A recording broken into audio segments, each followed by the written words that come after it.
ॐ अथ योगानुशासनम् योगश्चित्तवृत्तिनिरोध तदा द्रष्टुस्वरूपेऽवस्थानम् वृत्तिसारूप्यमित्रत्र वृत्तय पञ्चतय क्लिष्टा प्रमाण विपर्ययो मिथ्या ज्ञानं दृक्प्रतिष्ठायाम् शब्द ज्ञानानुपाति वस्तु शून्यो विकल्प अभाव प्रत्यालंबना वृत्ति निद्रा अनुभूत विषया संप्रमोष स्मृति अभ्यास वैराग्याभ्यां तन्निरोध तत्र स्थितौ यत्नोऽभ्यास स तु दीर्घकाल नैरन्तर्य सत्कार सेवितो दृढभूमि द्रष्टानुषविक विषय वितृणस्य वशिकार संज्ञा वैराग्यम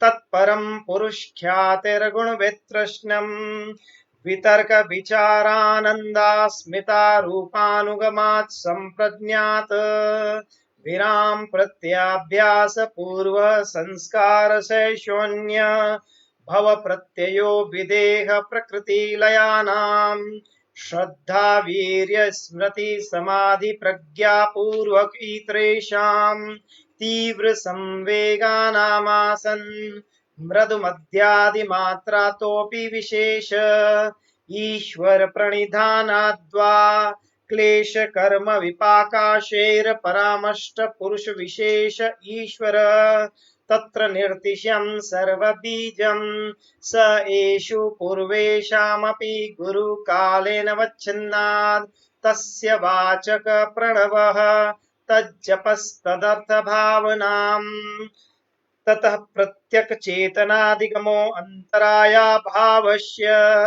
व्याधिस्त्यान संशय प्रमादालस्य विरति भ्रांति दर्शन लब्ध भूमिकत्वनवस्थित्वानि चित्त विक्षेपास्ते अंतराया दुख दौर्मन संगमे जयत्व श्वास प्रश्वास विक्षेप सह भुवः। तो यहाँ तक के हमारे सूत्र हो चुके हैं।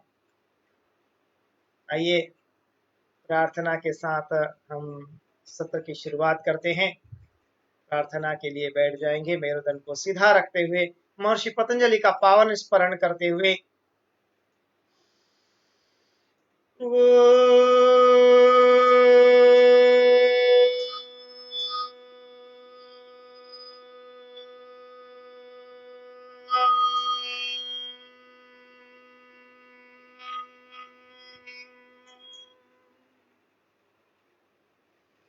योगेन चित्तस्य पदेन वाचा मलं शरीरस्य च वैद्यकेन योपाकरोत्तं प्रवरं मुनीनां पतञ्जलिं प्राञ्जलिरानतोऽस्मिन् पतंजलिं प्राञ्जलिरानतोऽस्मिन्। महर्षि पतंजलि का पावन स्मरण, परम पूज्य स्वामी जी के चरणों में सादर वंदन। समस्त गुरु सत्ता जिससे हमने ज्ञान अर्जित किया है उनको सादर वंदन करते हुए आज के सत्र की शुरुआत करते हैं। तो अभी तक हमने देखा है योग सूत्रों के माध्यम से हम समाधि पाद में हैं। पहला पाद समाधि पाद, और उसमें योग की परिभाषा से लेकर हम आगे बढ़े। वृत्तियों को हमने समझा, उसके निराकरण का तरीका हमने देखा। तो पहला तरीका अभ्यास वैराग्याभ्याम तन्निरोधः। ये बहुत महत्वपूर्ण है, इसलिए रोज रोज इसका रिवीजन भी हो जाता है। और जब हम बार बार सुनते हैं तो हमें कंठस्थ भी होने लग जाते हैं वो। तो श्रवण भी एक तरीका है जिसके माध्यम से हम ये स्मरण इनको कर सकते हैं। तो ये जो एक क्रमबद्धता है महर्षि पतंजलि की, वो बहुत ही सुंदर है। उसकी रूपरेखा पूरी बनाई हुई इतनी सुंदर है कि उसको जब हम अवलोकन करते हैं, समझते हैं, तो महर्षि पतंजलि के का के प्रति एक आभार अपने आप ही व्यक्त होने लग जाता है हमारा, कि इतनी सुंदर रचना उन्होंने हमारे सामने प्रस्तुत की है। तो अभ्यास वैराग्य के माध्यम से हमने समझा, फिर ईश्वर प्रणिधान करने का महर्षि पतंजलि ने कहा दूसरा तरीका, जिसके माध्यम से ये वृत्तियों का निरोध हो सकता है। तो और फिर हमने ईश्वर का स्वरूप समझा संप्रज्ञात असंप्रज्ञात समाधि समझने के बाद में, और फिर ईश्वर प्रणिधान करने का तरीके में तस्य वाचक प्रणव और तज्जपस तदर्थ भावना, तो ये ओंकार का नाद, ओंकार की महिमा हमने समझने का प्रयास किया। और उसके बाद में फिर हमने जो है योग के मार्ग की रुकावटों को समझा, अंतराया जो हमने कल के सत्र में जो समझने का प्रयास किया था, 9 प्रकार के अंतराया देखे, और उसके साथ में 4 प्रकार के विक्षेप सहभुव।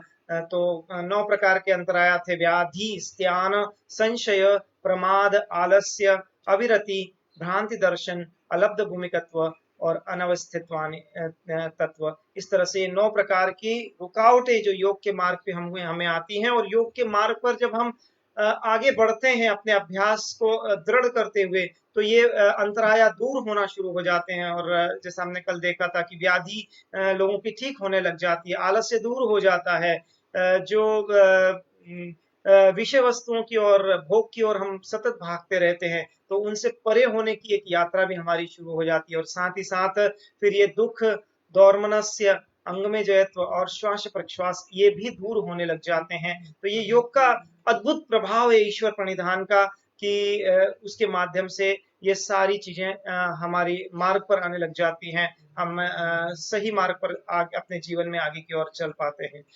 फिर महर्षि पतंजलि ने जो इन व्याधियों को, इन रुकावटों को दूर करने का जो महर्षि पतंजलि ने अगले सूत्र में हमें वर्णन दिया है,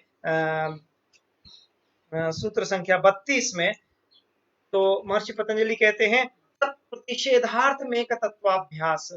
इन व्याधियों को, इन रुकावटों को हमें दूर करना है, और साथ में ये जो उसके साथ में जो बोनस हमें मिल रहा है, साथ में और चीजें दुख दौर्मनस्य के रूप में सहभुव जो मिल रहे हैं, उनको अगर हमें दूर करना है तो उन्हें हम कैसे करें? तो महर्षि पतंजलि कहते हैं एक तत्वाभ्यास के माध्यम से हम इन बाधाओं को पार कर सकते हैं। तो क्या कहा? प्रतिषेधार्थ मेक एक तत्वाभ्यास, तत्प्रतिषेधार्थम एक तत्वाभ्यास। तब इनको दूर करना है तो क्या करना है? इनको दूर करने का जो तरीका है वो है एक तत्वाभ्यास हमें करना होगा। तो अब प्रश्न उठता है, ये एक तत्वाभ्यास क्या है? किन चीजों पर हमको एक तत्वाभ्यास करना है? तो आगे जाके महर्षि पतंजलि ने 5 तत्व बताए हैं जिन पर हमको एक तत्वाभ्यास करना है। लेकिन उसके पहले महर्षि पतंजलि इस सूत्र के इमीडिएट बाद में 33वें सूत्र में हमें कहते हैं कि हमें चित्त में जो अप्रसन्नता है, चित्त में जो हमारे प्रसादनम है या खुश नहीं होता है, आनंद की स्थिति नहीं होती है, वो स्थिति नहीं होगी तो हम इसमें आगे नहीं बढ़ पाएंगे। और चित्त की प्रसन्नता वाली स्थिति लाने के लिए महर्षि पतंजलि कहते हैं हमारा जो व्यवहार है वो बहुत संयमित होना चाहिए। तो उन्होंने अगला सूत्र दिया, मैत्री करुणा मुदितो उपेक्षा नाम सुख दुख पुण्य अपुण्य विषयानाम भावनात चित्त प्रसादनम। थोड़ा सा धीरे हम इसको समझने की कोशिश करेंगे। मैत्री करुणा मुदितो उपेक्षा नाम सुख दुख पुण्य अपुण्य विषयानाम भावनात चित्त प्रसादनम। अर्थात क्या हुआ उसका अर्थ? उसका अर्थ ये हुआ कि हमें जब ईश्वर प्रणिधान करते समय ये जब रुकावटें आती हैं, उस वक्त उनको दूर करने के लिए जो अभ्यास करना है, उसके पहले हमारे चित्त को प्रसन्नता की स्थिति में लेकर आना है। हमारा चित्त शांत और निर्मल होना चाहिए। तो वो कैसा होगा? वो तब होगा जब हमारा व्यवहार दूसरों के प्रति अच्छा हो। दूसरों के प्रति व्यवहार कैसा होना चाहिए? तो ये बहुत ही सुंदर वर्णन हमको इस सूत्र में मिलता है। और मुझे ये सूत्र इतना पसंद है कि ये पूरा हमारे जीवन में हमको मार्गदर्शन देता है। हम अक्सर कहते हैं योग एक जीवन जीने की कला है। सब लोग कहते हैं कि योग जीवन जीने की कला है। तो जीवन जीने की कला कैसे है? तो ऐसे महर्षि पतंजलि ने एक एक सूत्र में हमें जो मार्गदर्शन दिया है, हमें जो बताया है, वो उन्होंने यम नियम तो बताए ही हैं। समाज का व्यवहार, व्यक्तिगत व्यवहार, ये सब चीजों पर व्यवहार उन्होंने हमें मार्गदर्शन किया है। अष्टांग योग में जब हम आगे पढ़ेंगे तो यम नियम के माध्यम से सामाजिक व्यवहार हमारा कैसा होना चाहिए, अहिंसा, सत्य, अस्तेय, ब्रह्मचर्य, परिग्रह, फिर हमारा व्यक्तिगत व्यवहार कैसा होना चाहिए, शौच, संतोष, तपस्वाध्याय, ईश्वर प्रणिधान। तो इनका पालन जब हम करेंगे और जीवन को अपने जिएंगे तो अपने आप हमारा जीवन उत्कृष्ट होगा और जीवन का उत्कर्ष भी हमें प्राप्त होता रहेगा। तो ये जो जीवन जीने की कला कहते हैं योग को, तो वो ऐसे ही है कि हर चीज के बारे में, एक सूक्ष्म से सूक्ष्म चीज के बारे में और वृहद से वृहद चीज के बारे में महर्षि पतंजलि ने हमको हर चीज इन सूत्रों के माध्यम से गूढ़ रूप में हमें बताई हुई है। तो यहाँ पर ये सूत्र का महत्व बहुत है हमारे जीवन में, और मात्र एक ये सूत्र भी अगर हम जीवन में उतार लें तो हमारे जीवन का दर्शन परिवर्तित हो जाएगा। हमारे जीवन में जीने का एक नजरिया परिवर्तित हो जाएगा। जीवन जीना हमारा दूसरों के प्रति व्यवहार बदल जाएगा। और मात्र एक ये सूत्र भी अगर हमने जीवन में उतार लिया तो अद्भुत परिवर्तन आप देखेंगे अपने खुद के भीतर, सामने वालों के भीतर, कि सामने वाले का व्यवहार भी परिवर्तित हो जाएगा, हमारा व्यवहार परिवर्तित हो जाएगा। तो आइए इस सूत्र का अर्थ समझते हैं हम। तो ये सूत्र कहता है, मैत्री करुणा मुदितो उपेक्षा नाम सुख दुख पुण्य अपुण्य विषयानाम भावनात चित्त प्रसादनम। ये चित्त की प्रसादनम के लिए, चित्त की शांति के लिए, चित्त की आनंद वाली स्थिति के लिए हमें क्या करना है? हमारा व्यवहार जो है, वो जो मित्र है, जो सुखी व्यक्ति है, उसके प्रति हमारा व्यवहार कैसा होना चाहिए? तो महर्षि पतंजलि कहते हैं मैत्रीपूर्ण व्यवहार होना चाहिए। फिर जो दुखी व्यक्ति है, कल्पना कीजिए अब इस चीज को कि एक व्यक्ति आपके सामने सुखी है, बहुत सुख है उसके पास में, सुख वैभव सारी चीजें उसके पास में बहुत है, और आप उसके प्रति आपके विचार कैसे होते हैं? एक साधारण व्यक्ति का जो एक व्यवहार होता है उस व्यक्ति के प्रति, तो आप पाएंगे कि वो कहीं ना कहीं एक द्वेष का भाव, एक ईर्ष्या का भाव हमारे भीतर होता है। हम सोचते हैं अरे इसके पास तो इतना कुछ है, ये तो हर चीज में सुखी है।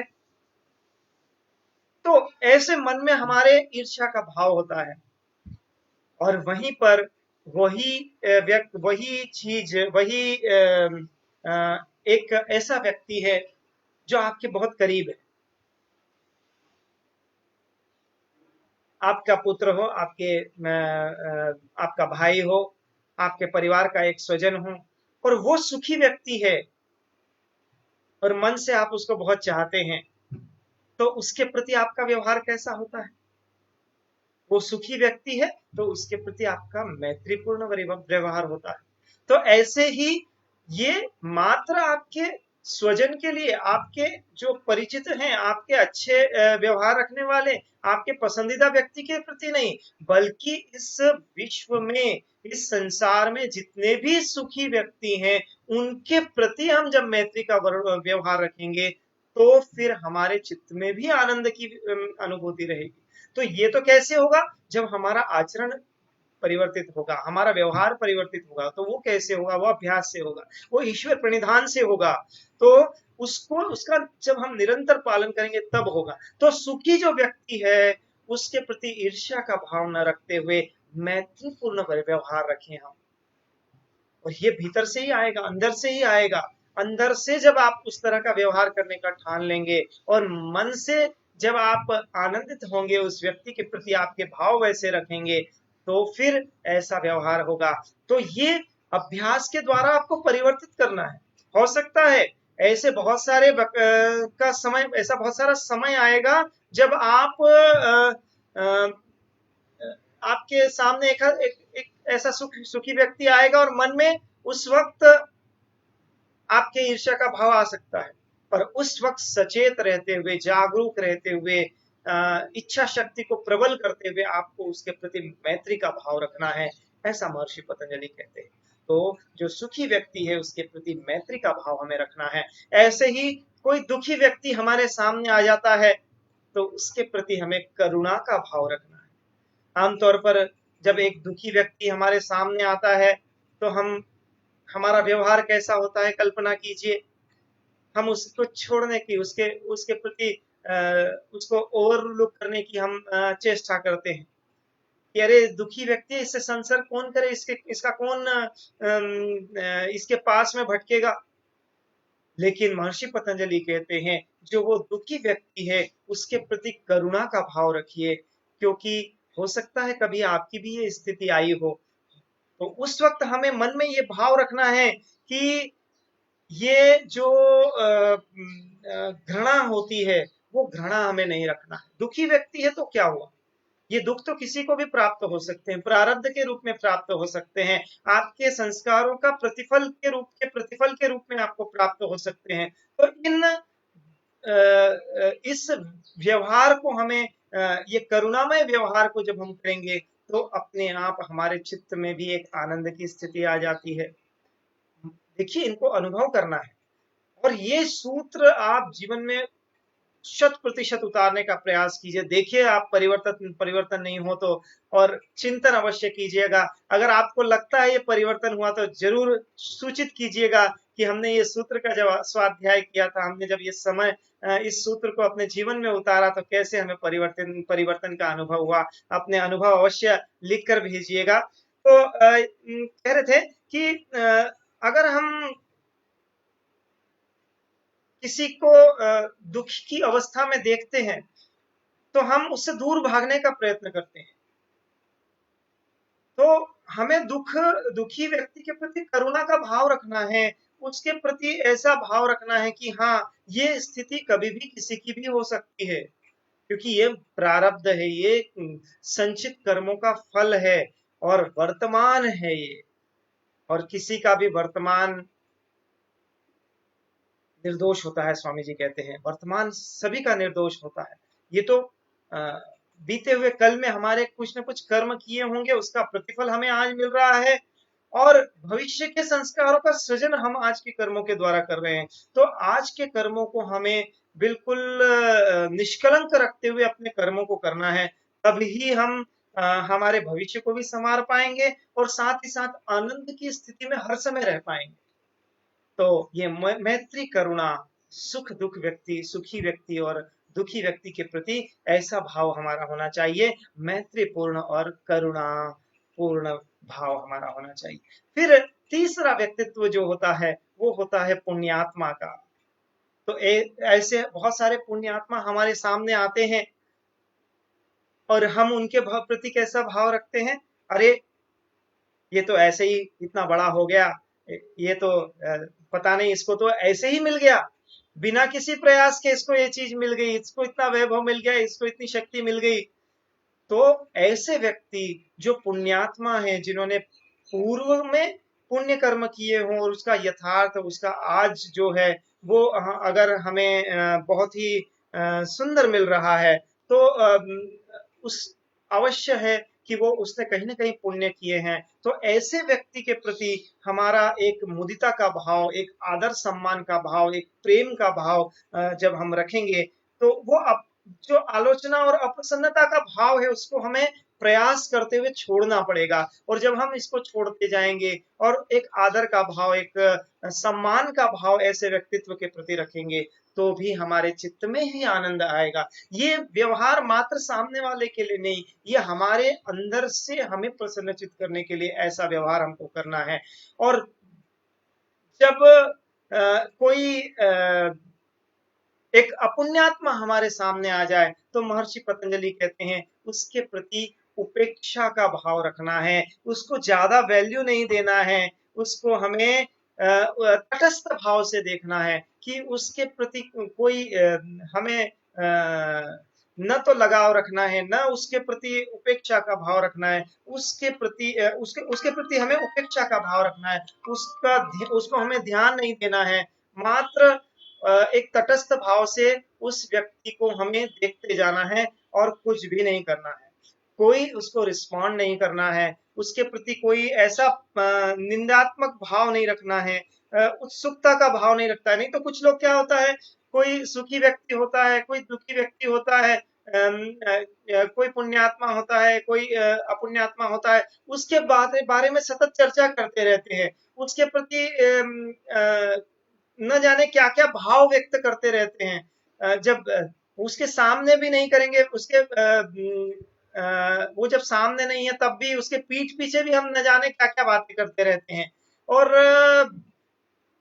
उसका बेशक उसके ऊपर तो कुछ प्रभाव विशेष नहीं पड़ेगा, लेकिन उसका प्रभाव हमारे अपने चित्त के ऊपर पड़ेगा। जो चित्त की आनंद वाली स्थिति है वो धीरे धीरे उसका श्राव होने लगेगा, और साथ ही साथ हमारा मन भी दुखी होने लग जाएगा। तो दूसरों के प्रति हमारा व्यवहार कैसा है, ये बहुत महत्वपूर्ण है। और दूसरा आप इसका पक्ष देखें तो हम जब सामने वाले के सामने रहते हैं तो उसके जो वाइब्रेशंस होते हैं, उसका एक ऑरा होता है, वो ऑरा का प्रभाव भी हमारे ऊपर पड़ता है। तो उस ऑरा को हम ग्रहण करें या न करें, ये हमारे ऊपर है। हम उसकी बुराइयों को ले या न ले, ये हमारे ऊपर है। तो हमारा व्यवहार अगर हम शुद्ध रखेंगे, हम मन वचन कर्म से शुद्धता वाली स्थिति रखेंगे, तो अपने आप सामने वाले की बुराई उसके पास ही रहेगी, उससे हम अछूते रहेंगे, उसकी जो पॉजिटिव वाइब्रेशंस है वो हमारे साथ जुड़ते जाएंगे। अगर कोई नेगेटिव वाइब्रेशंस है तो उनका घटाव हो जाएगा, वो अपने आप समाप्त होने लग जाएंगे। और इस तरह से हमारे भीतर एक अद्भुत परिवर्तन हम देख पाएंगे। तो ये आज का सूत्र, ये जो है, ये आप गांठ बांध लीजिए इसको जीवन में। ये इतना बढ़िया सूत्र है कि इसको हमारे आचरण में हमको ऐसे उतारना है, ऐसे उतारना है कि किसी को ये अनुभव भी नहीं हो, किसी को ये समझ में भी नहीं आए कि आपके भीतर ये परिवर्तन कैसे हो रहा है। और ये परिवर्तन अवश्यम भावी है, ये होना ही चाहिए। और ये होगा कैसे, तो ये होगा हमारे अभ्यास से। अभ्यास निरंतर करना है, मन में दृढ़ संकल्प रखना है। अभ्यास की कैरेक्टरिस्टिक हमने देखी थी, कैसी दृढ़ भूमि होकर हमको अभ्यास करना है। तो स तू दीर्घ काल निरंतर सत्कार सेवितो दृढ़ भूमि। तो निरंतरता के साथ, दृढ़ता के साथ, बिना किसी गैप के सतत जब हम उस उच्च चेतना वाली स्थिति में रहेंगे, उस उच्च सोच वाली स्थिति में रहेंगे, चाहे हमारे सामने कैसा भी व्यक्तित्व आ रहा हो, लेकिन उससे हमारे चित्त पर जो वृत्तियां बनती हैं वो न बने, ऐसा हमारा मूल भाव होगा। तो जब हम इस तरह का व्यवहार करेंगे तो अपने आप यहाँ पर देखिए, गौर कीजिए इस चीज को कि जब आपका व्यवहार ऐसा होता है तो अपने आप आपकी वृत्तियां थम जाती हैं। मूल सूत्र हमारा यही है, योगश्चित्त वृत्ति निरोध। तो चित्त की वृत्तियों का थमना अपने आप शुरू हो जाएगा जब आपका ऐसे व्यवहार होगा। मैत्रीपूर्ण, करुणापूर्ण, मुदितापूर्ण, उपेक्षापूर्ण जैसा व्यक्तित्व आपके सामने आ रहा है, वैसा व्यवहार जब आप करेंगे तो अपने आप आपकी वृत्तियों का निरोध होना शुरू हो जाएगा। और ये ही हमारा योगमय होने का उद्देश्य है। लेकिन ये स्थिति भी सभी की नहीं आ पाती, क्योंकि जो हमारी चित्त भूमि है, जैसे हमारे संस्कार हैं, उसके अनुसार हमारा सारा कर्म उस चीज में लग जाता है।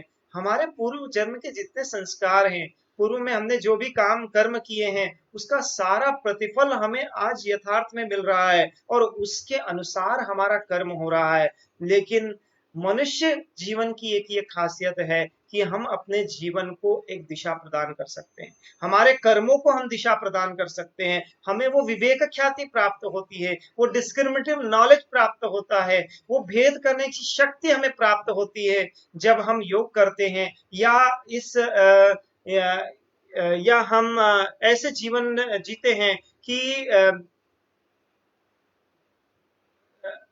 हम अंतर करें, क्या हमें करना है क्या नहीं करना है। ये भेद जब हम कर पाएंगे, वो भेद प्रभाव योग का है। योगांग अनुष्ठानाद शुद्धि क्षय ज्ञान तीरा विवेक खाती। जब आप योगांगों के अनुष्ठान का अनुष्ठान करते हो तो आपको ये डिस्क्रिमिनेटिव पावर प्राप्त होती है, ये शक्ति प्राप्त होती है भेद करने की। तो आज के इस सूत्र को हम जीवन में अवश्य उतारें। आज का पूरा सत्र हमने मूल रूप से इसी सूत्र के ऊपर रखा है, क्योंकि ये बहुत ही महत्वपूर्ण सूत्र है। तो अवश्य इसको जीवन में उतारें। और फिर महर्षि पतंजलि ने अगले सूत्र में हमें अगले जो 5 सूत्र हैं वो उन्होंने एक तत्वाभ्यास के सूत्र दिए। तो उसमें भी महर्षि पतंजलि ने अलग अलग चीजें हमें बताई हैं कि ये जो रुकावटें हैं उनको किस तरह से आप दूर करेंगे। तो एक तत्वाभ्यास आपको करना है। तो एक तत्व का अभ्यास क्या है उनको हमें समझना होगा। तो आगे के जो 5 सूत्र हैं, प्रच्छर्दन विधारणाभ्याम वा प्राणस्य विषयवती वा प्रवृत्ति उत्पन्ना मनस स्थिति निबंधिनी विशोका वा ज्योतिषमती गीतराग विषयम वा चित्तम स्वप्न निद्रा ज्ञानालंबन वा और फिर यथाभिमत ध्यानाद्वा। इस तरह से ये जो 5 सूत्र महर्षि पतंजलि ने दिए हैं उनका हमें उनमें से किसी एक तत्व का जब हम अभ्यास करते हैं तो भी हम उस स्थिति तक सहज पहुंच पाते हैं। तो जो ये योग की स्थिति है, चित्तवृत्ति निरोध वाली स्थिति है, उसको प्राप्त करने का हमने तरीका देखा। तो पहला तरीका जो महर्षि पतंजलि ने बताया था वो था अभ्यास वैराग्याभ्याम का निरोध। दूसरा तरीका जो था वो ईश्वर प्रणिधान था। और फिर इन रुकावटों को जो दूर करने का तरीका महर्षि पतंजलि बता रहे हैं वो है एक तत्वाभ्यास का। तो वो एक तत्व का अभ्यास जब हम करते हैं तो भी चित्त की वृत्तियों का निरोध होता है। लेकिन ये जो 5 तत्वों का अभ्यास है ये सर्वसाधारण नहीं कर पाते। ये एक अंतर है कि ये सर्वसाधारण नहीं कर पाएगा, ये वही व्यक्ति कर पाएगा जिसका मन अपने नियंत्रण में है। जो सतत अभ्यास कर रहा है वो ही इन एक तत्वाभ्यास वाले तत्वों पर ध्यान कर पाएगा या उनकी उपयोगिता को सिद्ध कर पाएगा। जो सर्वसाधारण है, जिनकी चित्त की स्थिति थोड़ी उन्नत नहीं है, उनके लिए तो फिर आगे जाके जो अष्टांग योग की विधि महर्षि पतंजलि ने बताई है वो ज्यादा उपयुक्त है। तो इस तरह से ये आगे के जो 5 सूत्र हैं उनका स्वाध्याय हम अगले सत्र में करेंगे। आज का सत्र हमने मूल रूप से यही एक सूत्र, क्योंकि ये बहुत महत्वपूर्ण मुझे लगता है और हम जीवन में इस सूत्र को अभ्यास भी हमको करना है। तो इसको गूढ़ इसका अर्थ है, इसको समझने की कोशिश कीजिए, क्योंकि आमतौर पर हमारा जो व्यवहार होता है हम देखते हैं इंटर रिलेशन जो होते हैं, एक दूसरे के साथ जो संबंध होते हैं वो बहुत महत्वपूर्ण होते हैं। जो भी व्यक्ति हमारे संसर्ग में आता है दिनचर्या में, हमारे परिवार में, हमारे जो रिलेशंस होते हैं उनमें, तो जितने लोग संपर्क में आते हैं उनकी चित्त की स्थिति अलग अलग होती है, उनकी मनस्थिति अलग अलग होती है। आप सोचिए, आपने कितने लोगों को देखा जो सुखी हैं और सुखी व्यक्ति के उस सुखी व्यक्ति के प्रति आपके भाव कैसे हैं।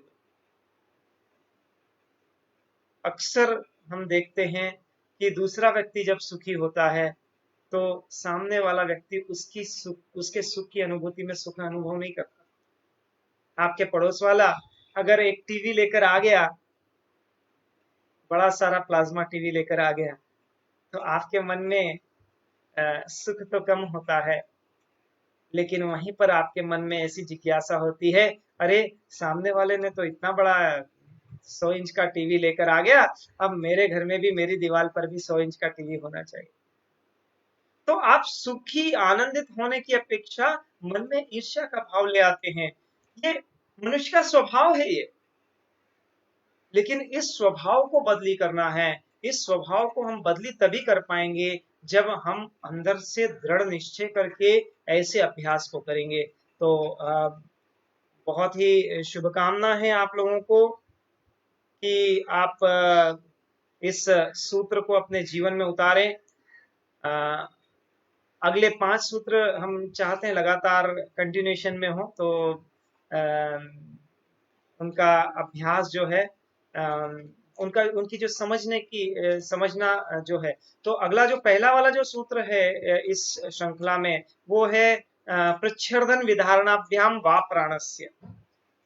तो इस सूत्र का कुछ आप थोड़ा सा अध्ययन कीजिए, इसका एक शब्द विच्छेद करके देखिए, तो मूल रूप से प्राणायाम की जितनी भी संकल्पना है वो आपको इस सूत्र में मिल जाएगी। तो हम जो नित्य रोज प्राणायाम करते हैं, स्वामी जी महाराज हमको जो 8 प्राणायाम बताते हैं, वो उसमें जो कुंभक का फेज है वो आप देखते हैं बहुत कम है, लेकिन यहाँ पर एक तो श्वास छोड़ने की प्रक्रिया और उसको रोकने की प्रक्रिया, उसके ऊपर पूरा एक चिंतन महर्षि पतंजलि ने दिया है, और उसके माध्यम से मन को हम कैसे पकड़ते हैं वो हम अगले सत्र में देखेंगे।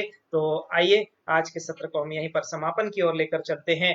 आशा करता हूं आप लोगों को आज का ये सूत्र पसंद आया होगा, और ये सूत्र मैं आपको हृदय से निवेदन कर रहा हूं, मन से निवेदन कर रहा हूं कि ये सूत्र आप अपने जीवन में अवश्य उतारें। थोड़ा थोड़ा करके परिवर्तन कीजिए, थोड़ा थोड़ा करके अपने आचरण में इस सूत्र को उतारने की कोशिश कीजिए। फिर मैं इस सूत्र को दोहराता हूं, मैत्री करुणा मुदितो उपेक्षानाम सुख दुख पुण्य पुण्य विषयानाम भावनात चित्त प्रसादनम। तो अवश्य इस सूत्र को उतारे। आइए शांति पाठ के साथ आज के सत्र को हम यहीं पर विराम देते हैं। गहरी श्वास भरते हुए एक बार प्रणव ध्वनि और फिर शांति पाठ।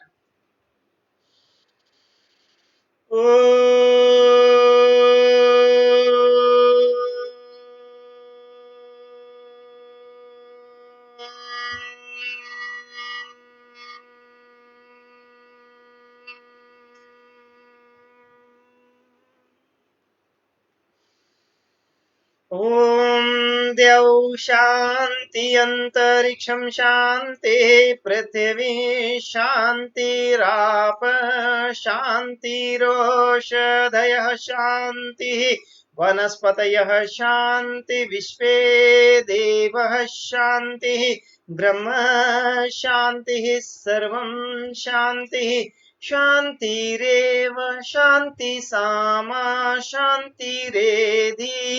ओम शांति शांति शांति। सभी को नमन, शुभ संध्या, धन्यवाद। ओम।